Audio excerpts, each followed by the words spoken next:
Hi guys, I'm Kasha. Welcome to the channel and welcome, as always, to our coffee times to talk horror. And today I'm here to let you know everything that I watched in the month of February. It's coffee time! So February was a weird month for me because, as I've mentioned before, I was going through a lot emotionally. So I did watch a lot of trash TV, garbage. So I'm not counting that for this wrap up. That's something I just put in the background when I'm just laying on the couch, just, depressed kind of situation. So apart from that, I did manage to catch up with a couple of movies that I wanted to watch. And yeah, I'm just here to let you know all the movies and all the TV shows that I have watched in February. So we're gonna start, and as always, I'm gonna go through my Letterboxd list to see what I watched, what kind of rating I gave to these movies, and of course, not all of these movies are going to be horror because it is everything in general that I watched in the month of February. So we're gonna start with a movie that I also had on my watch list for some time, which is The Hate U Give, because I did read the book.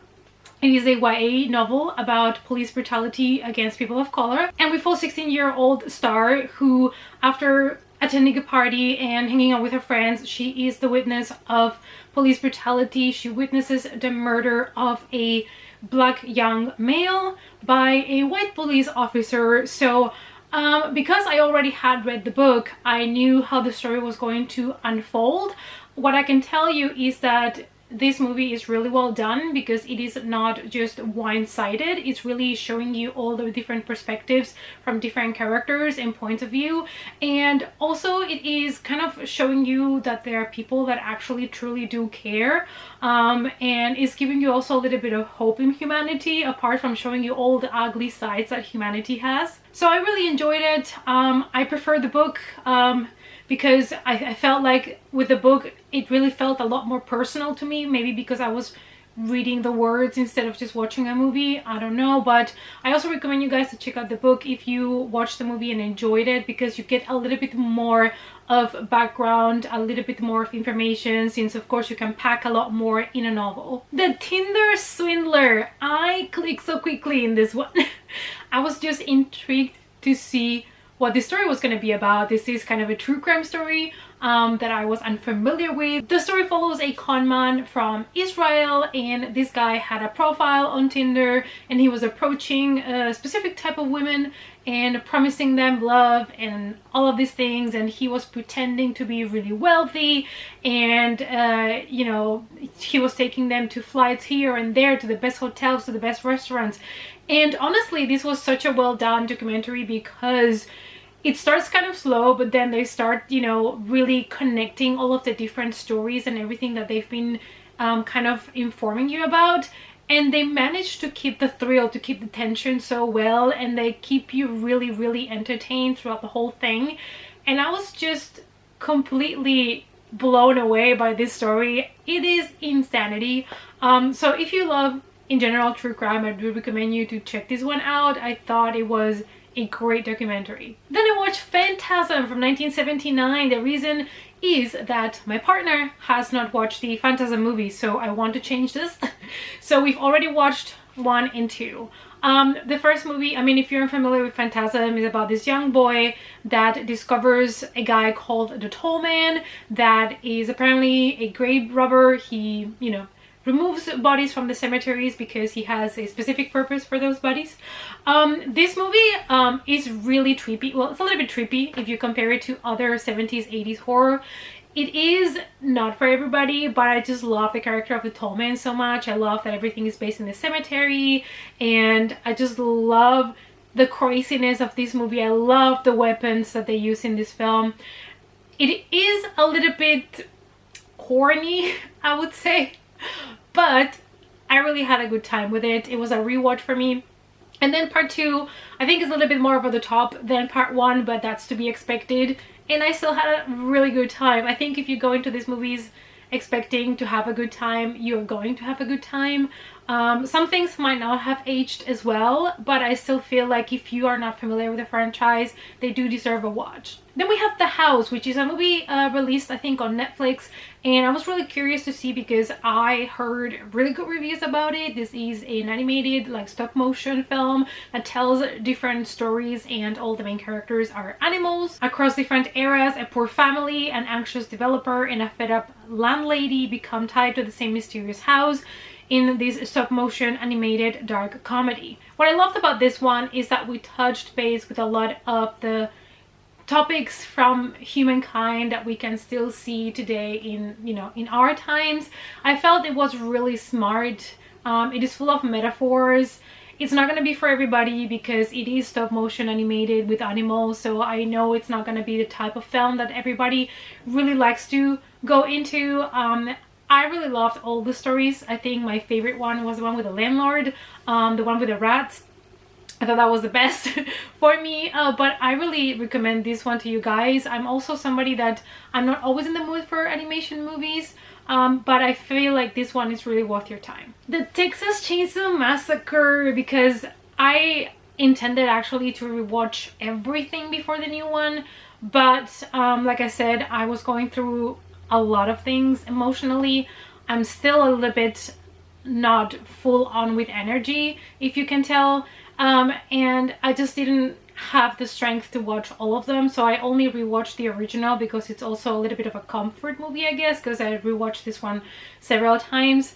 I still love it. I still feel like it is such a good movie that with a really low budget gave us a really disturbing film, and even though not many bloody gory scenes really happen on camera, this movie really managed to give you terror at another level, and it was really unsettling for me. It still is. Every time I watch it I get disgusted by it, and I really love the concept of the face in this one with changing the 3 masks and everything throughout the film to let us know how he feels, you know, how he's doing.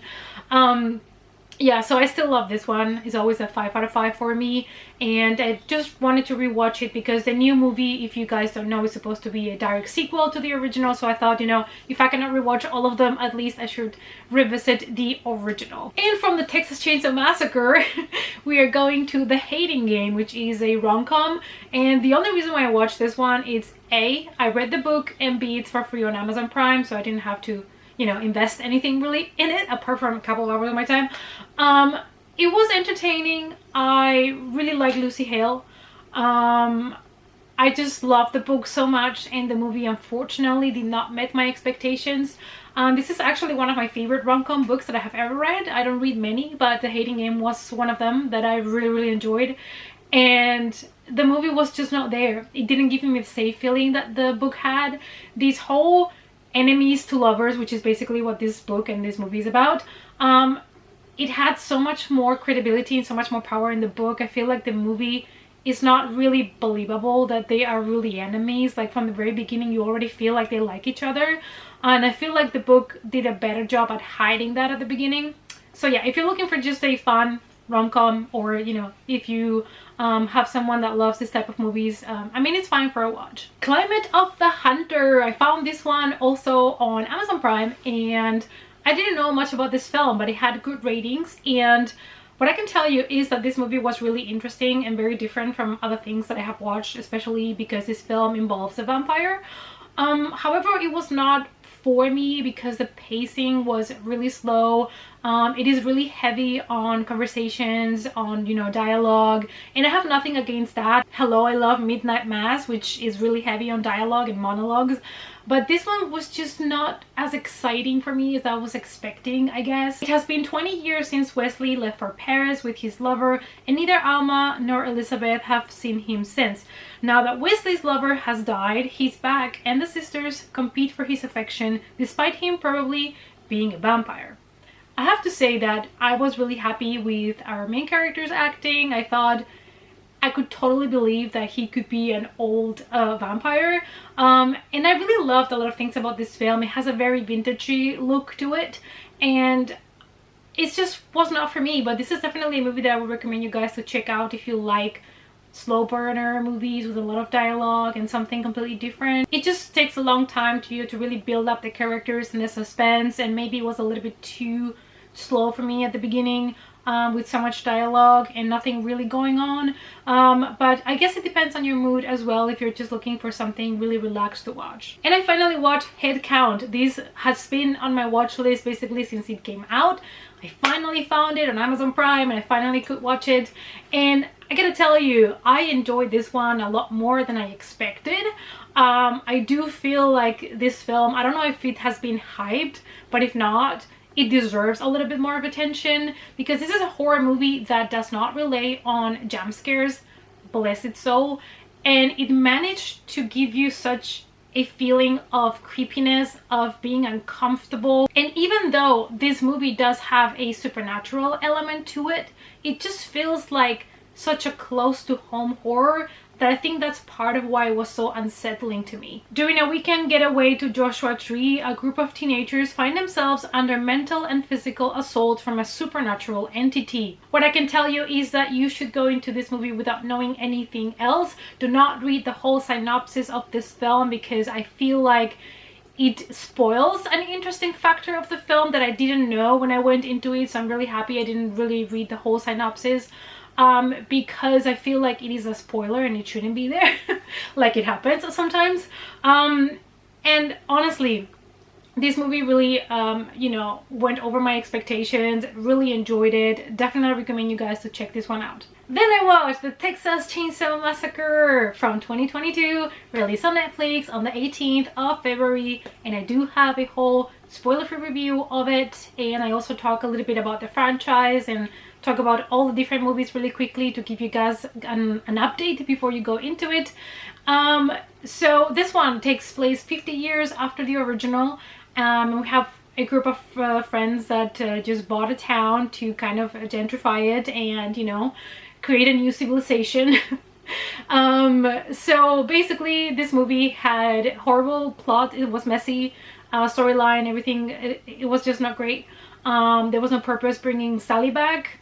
But what I can tell you is the cinematography was excellent, and the kills and the deaths and the gore was perfection. So all in all, I enjoyed it because of that, because I thought all the cinematography was beautiful, the kills were great, I got a lot of gore, and it was full of action. So I really got a lot from that, but you have to really completely remove the plot, storyline, characters. You can't just throw that away.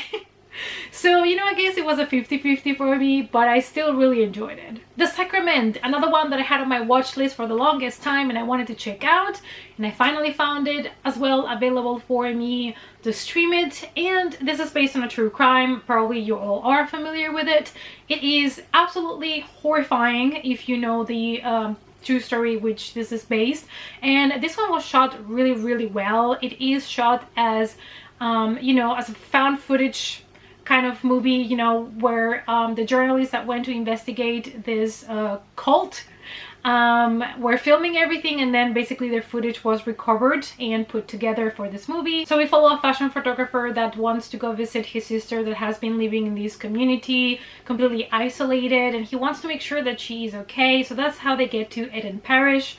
And they start to interview the people, and they start to realize that there is some dark secret here, and that the people that are there might not be actually willing to be there. Some of them might want to go, but they are not allowed to. I really enjoy this film. I think my only criticism is that I would have loved to explore a little bit more the background of this commune and the background of Father and how he actually manipulated these people before we got to this point. But I understand that this is portrayed as a documentary of found footage from these journalists, so of course they don't have footage from before they actually went there to interview them, but I guess that's the only thing that I was missing. Reunion, this one I found online, I think on Amazon Prime, I think, and I had not seen it, so I decided to give it a go.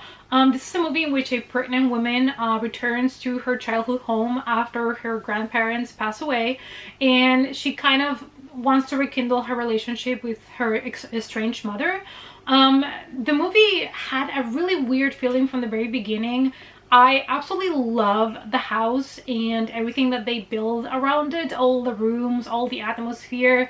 Absolutely love it. It is a movie that also merges a little bit between a couple of different genres. However, the pacing, again with this one, the pacing is something that sometimes really throws me off, and I feel like this movie was great in concept. It had great shots, but the pacing again was kind of putting me off a little bit. It is a very personal movie about family and grief and about manipulation, even about some occult things. That's what I can tell you. So, I mean, I think it's definitely worth a shot if you love these type of films.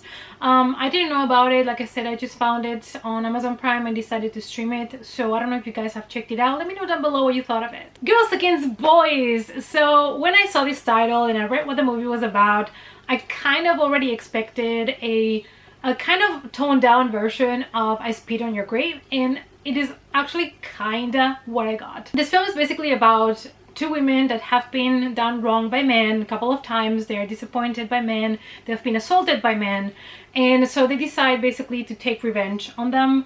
And honestly, you have to completely be in disbelief to accept this film, because there are so many things that don't make sense, that are just not logical, that are just not believable. So if you put that aside, I felt like a lot of the kills and stuff was really fun, but also, yeah, like I said, you really have to be in disbelief because this movie is too convenient. A lot of things that happen and they can get away with it, like, I don't know.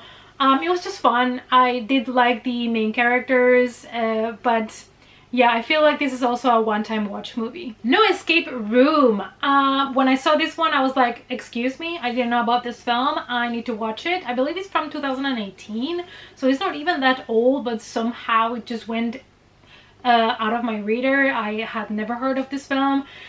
And it is about a daughter and her father that looks more like an older brother that are just traveling, trying to, you know, strengthen their relationship, and they decide to go and investigate a house that offers a escape room that is supposed to be really creepy. The problem with this film was that at the beginning I was still having hopes for it, because we get a really creepy old mansion where they have this escape room, so the rooms look a lot more like a realistic take on escape room, not like the movie from 2019.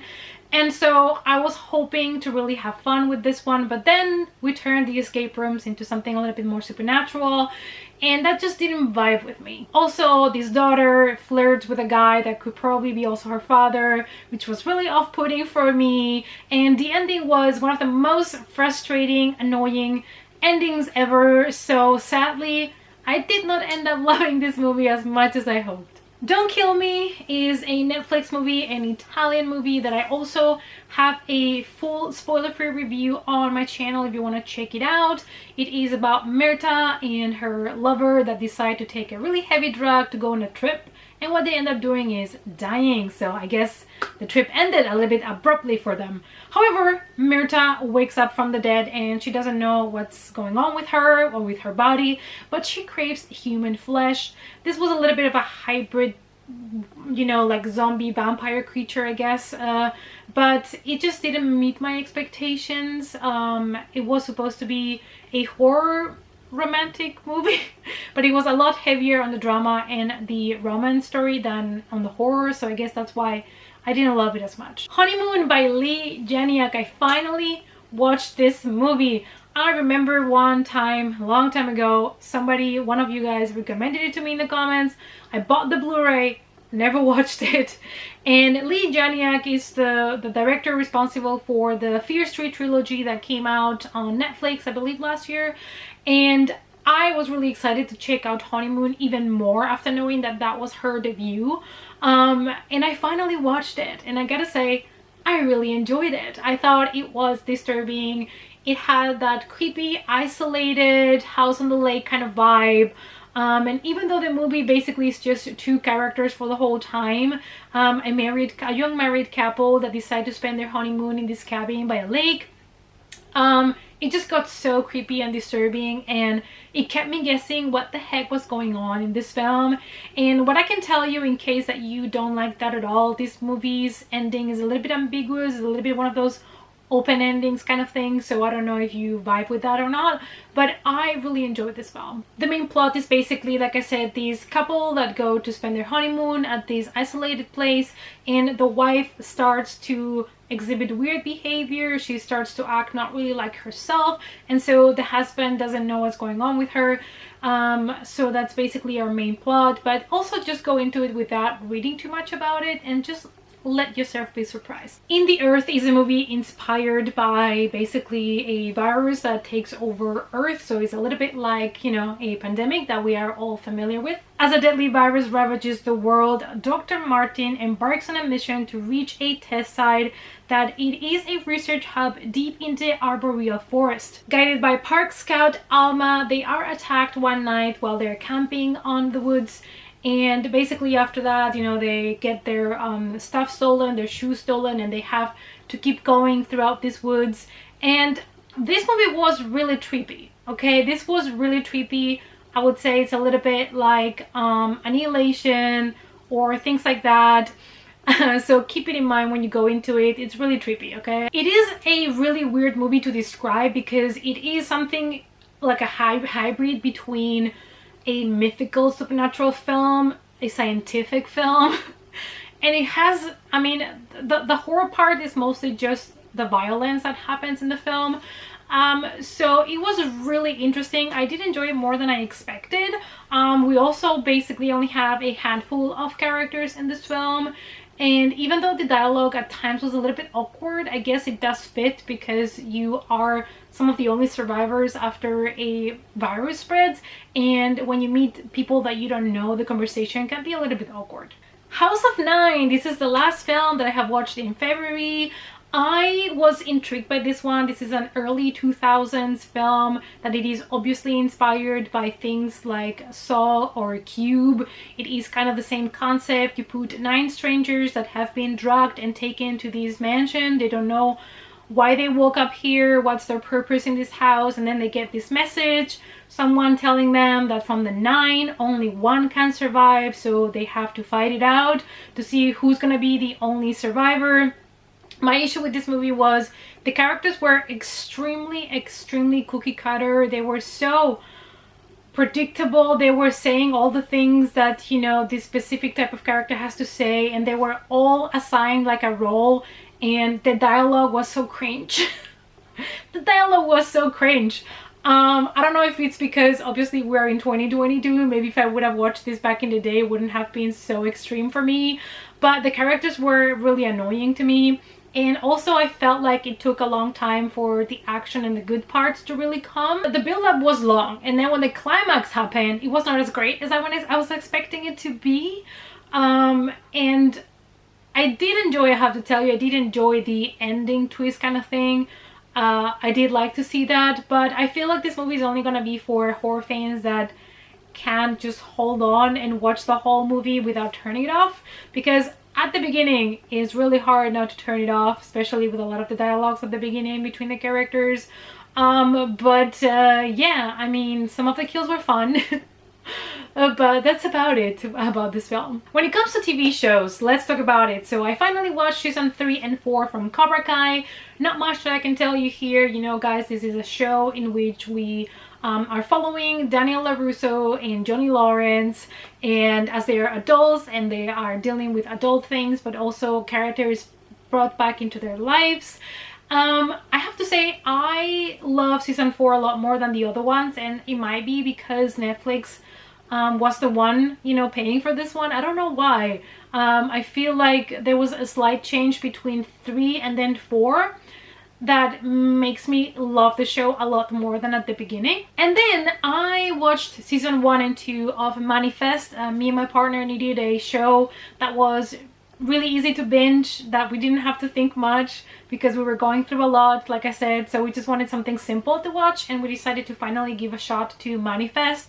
This is about the passengers of a flight 828 that one day, you know, the plane takes off, disappears, and years later, 5.5 years later, the plane just reappears in the sky and just lands as if nothing had happened.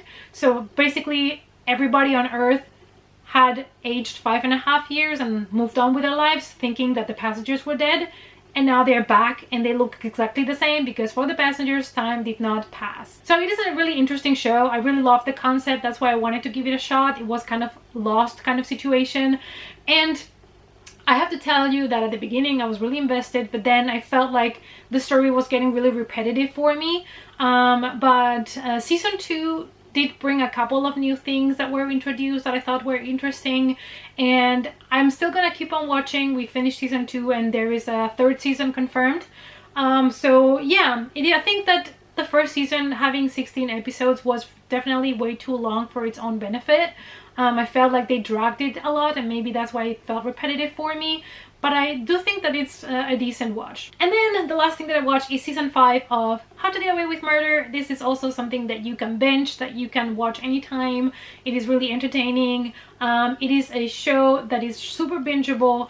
It follows Annalise Keating, and she is a lawyer that also teaches a class and has some students, and they're all involved in a murder basically, and it presents a lot of different cases of murders and how to solve them, how to get away with murder. It is really interesting. All the characters are very different, and I really binged the first seasons like crazy. I felt like after 4 my interest is not as strong, but it's still intriguing and I still want to know what's gonna happen. Alright guys, so this is everything that I watched in the month of February. Let me know down below what you thought about the things that I have watched, and also let me know what is the best thing that you watched this February. Thank you so much you guys for watching, and I hope to see you all as always in our next coffee time. Bye!